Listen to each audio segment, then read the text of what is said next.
Big TV భక్తి సమాచారం WhatsApp ఛానల్లో జాయిన్ అవ్వండి. అన్ని విశేషాలు ఎప్పటికప్పుడు తెలుసుకోండి.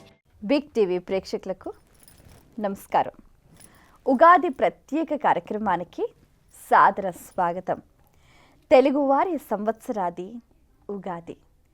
తెలుగువారు ఎంతో సంప్రదాయబద్ధంగా షడ్రుచుల సమ్మేళనంతో, కొత్త ఆశలు ఆశయాలతో, సరికొత్త ప్రణాళికలతో కొత్త సంవత్సరానికి స్వాగతం పలుకుతూ ఎన్నో రకాల కార్యక్రమాలు చేస్తూ ఉంటారు. ఈ నేపథ్యంలో అసలు ఉగాది రోజున ఏం చెయ్యాలి, ఎలాంటి విధి విధానాలు ఆచరించాలి, పంచాంగ శ్రవణం వల్ల ఎటువంటి ఫలితాలు ఉంటాయి, ఏ రాశుల వారికి ఫలితాలు ఏ విధంగా ఉన్నాయి, ఇలాంటి విషయాలన్నీ కూడా సవివరంగా సుశాస్త్రీయంగా మనందరికీ తెలియచేయటానికి ప్రముఖులు మనతో పాటు ఉన్నారు. దశాబ్ద కాలంగా ఎంతో పరిశోధన చేసి శాస్త్రంలో ఉన్న అన్ని విషయాలని అందరికీ తెలియజేసే క్రమంలో విశేషంగా కృషి చేస్తున్నారు. మరి ఆధ్యాత్మికవేత్తగా, ఒక రచయితగా, ప్రవచనకర్తగా అందరికీ సుపరిచితులైన వారు బ్రహ్మశ్రీ చిలుకమర్తి ప్రభాకర చక్రవర్తి శర్మ గారు. వారితో మాట్లాడి మరిన్ని విషయాలు వారి మాటలో తెలుసుకుందాం. ఈనాటి కార్యక్రమాన్ని ప్రారంభిద్దాం. నమస్కారం గురుగారు. నమస్కారం అమ్మ. ముందుగా మీకు ఉగాది శుభాకాంక్షలు. బిగ్ టీవీ ప్రేక్షకులందరికీ, మీకు బిగ్ టీవీ యాజమాన్యం అందరికీ కూడా శ్రీ విశ్వావసు నామ సంవత్సర ఉగాది శుభాకాంక్షలు. గురుగారు, ఈ విశ్వవసు నామ సంవత్సరం ఎలా ఉండబోతోంది? అసలు ఈ సంవత్సర నామం యొక్క అర్థం మీ మాటల్లో. ముందుగా ఇందాక మనం అనుకున్నట్టు అసలు ఉగాది ఏమిటి, ఉగాది ప్రాశస్త్యం ఏమిటి, ఈ విశ్వవసు నామ సంవత్సరం ఏంటి, ఈ విషయాలన్నీ కూడా మనం తెలుసుకుందాం. అసలు యుగమునకు ఆది యుగాది. ఈ యుగాది కాస్త వాడుక భాషలో ఉగాది అయిందని పెద్దలు మనకి తెలియజేశారు. ఇదే కాకుండా ఉగ అనేటువంటి అక్షరానికి నక్షత్రం అని, ఉగాది అంటే నక్షత్ర గమనము అని, అంటే ఈ రోజు నుంచే నక్షత్ర గమనం ప్రారంభమైందని కూడా చెప్పడం జరిగింది. ఇక మన పురాణాల ప్రకారం, ముఖ్యంగా మన యొక్క శాస్త్రాల ప్రకారం ఈ కలియుగ ప్రారంభం చైత్రమాస శుక్లపక్ష పాడ్యమి తిథి నుండే ప్రారంభమైంది. ఈరోజే బ్రహ్మదేవుడు ఈ సృష్టిని ఆరంభం చేశాడు కలియుగంలో అని, ఈ కలియుగానికి చైత్రమాస శుక్లపక్ష పాడ్యమి తిథి ఏ రోజు వస్తుందో ఆ రోజు నుంచే ఉగాదిగా, ఇదే యుగమునకు ఆదిగా కూడా మన పెద్దలు తెలియజేయడం చేత ఇది యుగాది అయింది, ఉగాది అయింది. ఇక ఉగాది రోజు ఎలాంటి కార్యాలు చేయాలి, ఏం చేయాలి అంటే, ఉగాది రోజు ప్రతి ఒక్కరూ ఆచరించవలసినటువంటి విషయం, ఈరోజు సూర్యోదయానికి పూర్వమే లేవాలి. ఈరోజు ప్రతి ఒక్కరూ ఇంటిని శుభ్రంగా ఉంచుకుని ఇంటిని మామిడి తోరణాలతో అలంకరించుకోవాలి. అలా అలంకరించుకున్నట్లయితే లక్ష్మీప్రదం ఈ సంవత్సరం అంతా కూడా మీకు అంతా శుభాలు జరుగుతాయి. అలాగే ఈరోజు ఖచ్చితంగా ఆచరించవలసినటువంటి కొన్ని ముఖ్యమైన వాటిలో మొట్టమొదటి, ఈరోజు ప్రతి ఒక్కరూ తలస్నానం, అంటే దాంట్లో కూడా తైలాభ్యంగన స్నానం చేయాలి. తైలాభ్యంగన స్నానం అంటే నువ్వుల నూనెను ఒంటికి రాసుకుని మనం ఈరోజు తలస్నానం వంటివి చేయాలి. దానివల్ల ఆయుష్ యశస్సు పెరుగుతాయని శాస్త్రం తెలియజేసింది. ఇదే కాకుండా ఉగాది రోజు ఆచరించవలసినటువంటి విషయం, ఈరోజు ప్రతి ఒక్కరూ కొత్త బట్టలను కట్టుకోవాలి. ఈరోజు కొత్త బట్టలు, నూతన వస్త్రాలు ధరించినట్లయితే సంవత్సరం మొత్తం కూడా వస్త్రాలకు లోటు లేకుండా వారికి చాలా ఆనందంగా శుభాలతో ఉంటారని కూడా శాస్త్రం. ఇక ఉగాది రోజు ముఖ్యంగా ప్రతి ఒక్కరూ ఆచరించవలసినటువంటి విషయాల్లో మీ ఇంటి ఇలవేలుపుని ఇంట్లో పూజించాలి. కొంతమందికి వెంకటేశ్వర స్వామి ఇలవేలుపు, కొంతమందికి దత్తాత్రేయుడు ఇలవేలుపు, కొంతమందికి లక్ష్మీ నరసింహస్వామి సింహాచలం క్షేత్రం వంటి ఆలయాలు ఇలవేలుపుగా ఉంటాయి, కొంతమందికి అమ్మవారి ఇలవేలుపుగా ఉంటుంది, కొంతమందికి శ్రీశైలం శివుడు ఇలవేలుపుగా ఉంటుంది. వారి యొక్క ఇలవేలుపుని బట్టి ఆ ఇలవేలుపుని ఈరోజు ఇంట్లో పూజించుకోవాలి. ఈరోజు ఆలయ దర్శనం ఉత్తమం. ఏ ఆలయాన్ని దర్శించడం ఈరోజు చాలా ఉత్తమం. దీనితో పాటు ఈరోజు ఇంటిలో ధ్వజారోహణం, అంటే ఇంటిపైన మీరు ఆంజనేయ స్వామితో కూడుకుని ఉన్నటువంటి జెండా అనేటువంటి వాటిని ఈరోజు ప్రతి సంవత్సరం మనం ఈరోజే ధ్వజారోహణం వంటివి చెయ్యాలి. తర్వాత ఈరోజు నింబ కుసుమ భక్షణం, అంటే మనం ఏదైతే ఉగాది పచ్చడి షడ్రుచులతో చేసుకుంటామో ఆ ఉగాది పచ్చడిని చేసుకుని ఈరోజు భగవంతుడికి నివేదన చేయాలి. ముందు ఆ నివేదన చేసినటువంటి పచ్చడిని అందరూ స్వీకరించి ఇంటికి వచ్చిన ప్రతి అతిథికి బంధువులకి కూడా పెట్టాలి. అదే ప్రసాదంగా మనం ఈరోజు స్వీకరించాలి. ఇటువంటి నియమాలన్నీ పాటించవలసినటువంటి రోజు ఉగాది. అన్నిటికన్నా ఇవన్నీ పాటిస్తూ వీటన్నిటికన్నా ముఖ్యమైనది ఈరోజు పంచాంగ శ్రవణాన్ని చేయాలి. పంచాంగ శ్రవణం ఎందుకు చేయాలి ఉగాది రోజు అంటే దానికి కూడా మనకి చాలా విశేషం ఉన్నది.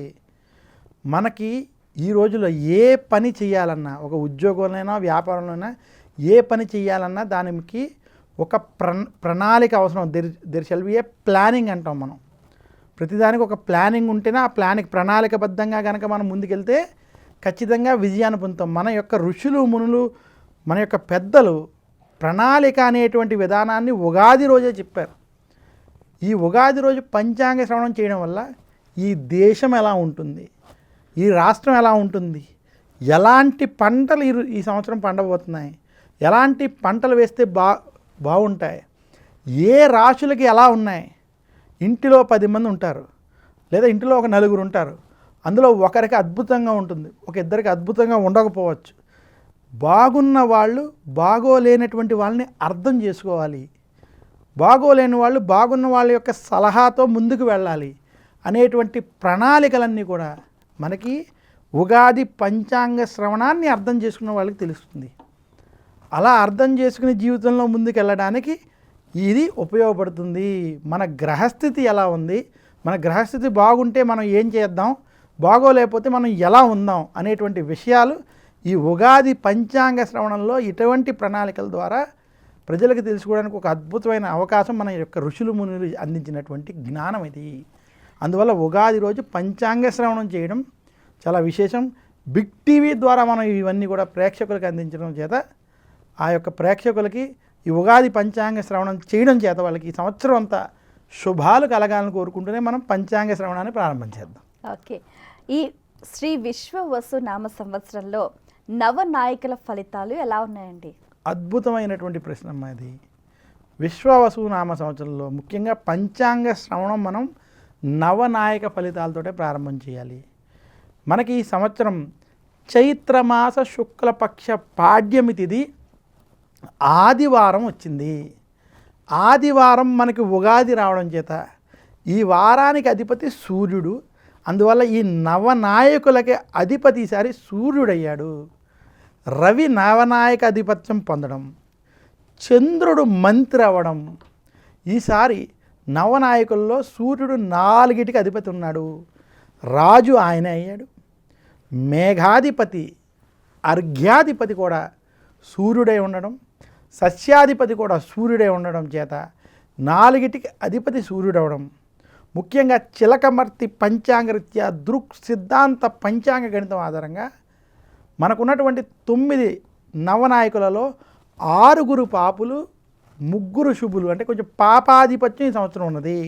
ధాన్యాధిపతి కుజుడు, సస్యాధిపతి నీరసాధిపతి రసాధిపతి కనుక మనం చూసుకున్నట్లయితే బుధుడు, శని మరియు గురుడు వీటిలో ఉండటం చేత నవనాయకులలో 6 పాపులు, 3 శుభులు ఉండడం చేత ఈ సంవత్సరం ఇలాంటి గ్రహస్థితి ఉండబోతోంది.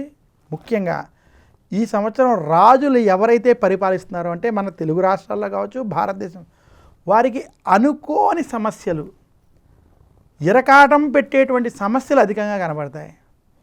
ప్రత్యర్థులతో వైరాలు పెరిగిపోతాయి. అలాగే రాజు ఇక్కడ సూర్యుడు అవడం చేత ధర్మంగా ఉండడానికి ప్రయత్నం చేస్తాడు. కఠినంగా ఉండేటువంటి కఠిన నిర్ణయాలతో ఉండడం చేత అనేక మంది ప్రముఖులు ఈ సంవత్సరం జైలు పాలయ్యేటువంటి పరిస్థితి స్పష్టంగా కనబడుతుంది.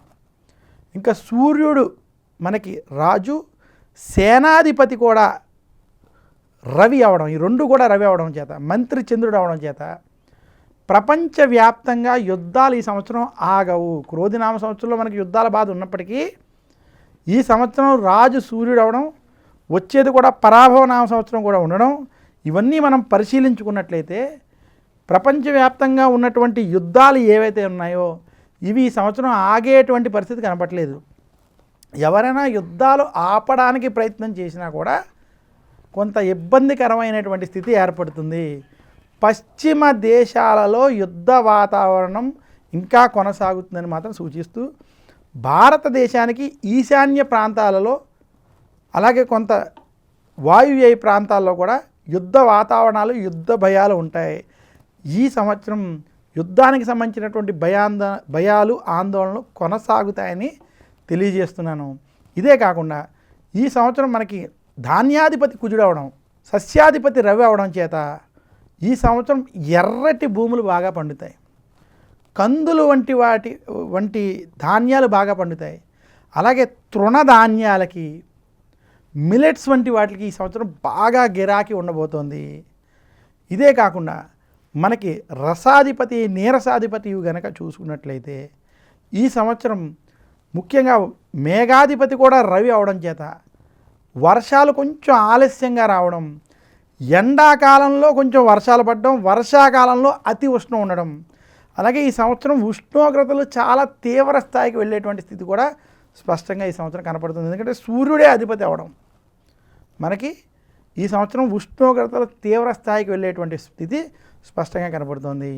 అలాగే మనం మేఘాధిపతిని పరిశీలించుకున్నట్లయితే ఉత్తర భారతదేశంలో ఉన్నటువంటి హిమాచల్ ప్రదేశ్, ఉత్తరాఖండ్ వంటి పర్వత ప్రాంతాలలో, ఈశాన్య భారతంలో ఉన్నటువంటి పర్వత ప్రాంతాలలో, దక్షిణ భారతంలో కేరళ వంటి ప్రాంతాలలో కూడా పర్వతాల్లో అకాల వర్షాల వల్ల, వర్ష బీభత్సాల వల్ల, పర్వతాలలో రాళ్ళు వంటి పడడం వల్ల కొంత ప్రాణ నష్టం, ఇబ్బందికరమైనటువంటి వాతావరణం పడేటువంటి స్థితి ఉన్నది. ఎవరైనా పర్వత ప్రాంతాలకి వర్షాకాలం వంటి సమయాల్లో వెళ్ళేటప్పుడు మాత్రం జాగ్రత్తలు ఈ సంవత్సరం తీసుకోవాలి.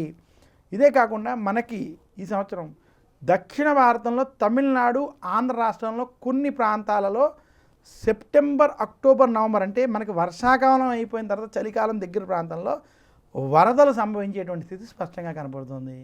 ఇవన్నీ కూడా ఈ నవనాయక ఫలితాల ద్వారా మనం చూసుకుని ఈ సంవత్సరం అందరి వద్ద ధనం సమృద్ధిగా ఉంటుంది. విశ్వావసు నామ సంవత్సరంలో ప్రజలకి ధనానికి లోటు ఉండదు, ఖర్చులకి ఇబ్బంది పడరు, ఏదో రకంగా ఖర్చు పెడతారు, వారికి కావాల్సిన వస్తువులను కొనుక్కుంటారు.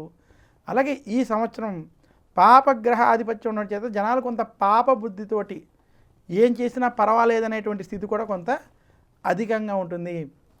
అయితే రాజు రవి అయి ఉండడం చేత తప్పుడు పనులు చేసేటువంటి వారు జైలు పాలయ్యేటువంటి స్థితి స్పష్టంగా కనపడుతుంది. ఇంకా కొంత రాజకీయ అనిశ్చితులు వంటివి కొన్ని ప్రాంతాల్లో రాజకీయ మార్పులు కూడా నవనాయక ఫలితాలను బట్టి మనం చూడొచ్చు. ఈ రకంగా నవనాయక ఫలితాలు ఉన్నాయి. ఇంకా ఆఖరిగా ఈ సంవత్సరం ఇన్వెస్ట్మెంట్ వంటి వాటిలో భారతదేశం పురోగతి వైపు వెళ్తుంది. ప్రపంచవ్యాప్తంగా కొంత అనిశ్చితి ఉంటుంది. అయితే భారతదేశం, తెలుగు రాష్ట్రాలకి పురోగతి ఉన్నది. ఈ సంవత్సరం బంగారం, వెండి ధరలకి రెక్కలు వచ్చేటువంటి స్థితి ఉన్నది. ఎందుకంటే మనకి సూర్యుడే రాజు అవ్వడం, నవనాయకుల్లో 4టికి సూర్యుడు అధిపతి ఉండడం చేత బంగారానికి ధరలు ఈ సంవత్సరం పెరుగుతాయి. ఇదే కాకుండా ఈ సంవత్సరం షేర్ మార్కెట్ వంటి వాటిలో కొంత ఇబ్బందికరమైనటువంటి వాతావరణం ఉండబోతుంది. భారతదేశం, తెలుగు రాష్ట్రాలు వృద్ధిలోకి మాత్రం వెళ్తాయని తెలియజేస్తూ ఈ సంవత్సరం అందరికీ ధనం సమృద్ధిగా ఉంటుంది, రైతులకి మధ్యస్థకరమైనటువంటి పరిస్థితి ఏర్పడుతుందని తెలియజేస్తున్నాను. ఈ రకమైనటువంటి నవనాయక ఫలితాలు ఈ సంవత్సరం ఉన్నాయి. సో ద్వాదశ రాశుల ఫలితాలు కొంతమందికి మధ్యస్థంగా, కొంతమందికి శుభంగా, మరికొంతమందికి ప్రతికూలంగా ఉన్నాయి. సో మొత్తం మీద చూసుకుంటే ఈ శ్రీ విశ్వవసు నామ సంవత్సరం ఎవరికి అత్యధికంగా బాగా అనుకూలంగా ఉందంటారు?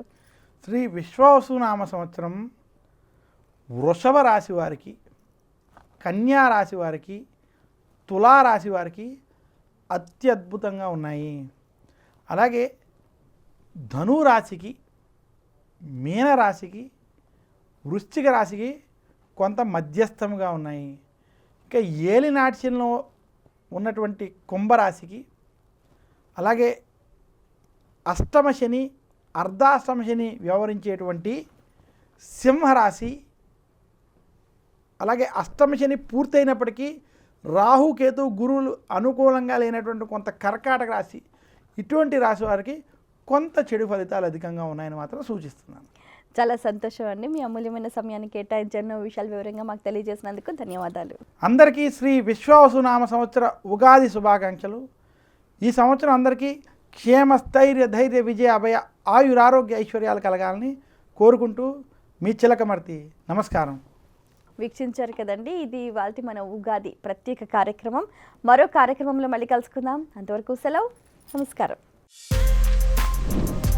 For more videos like this, subscribe Big TV channel.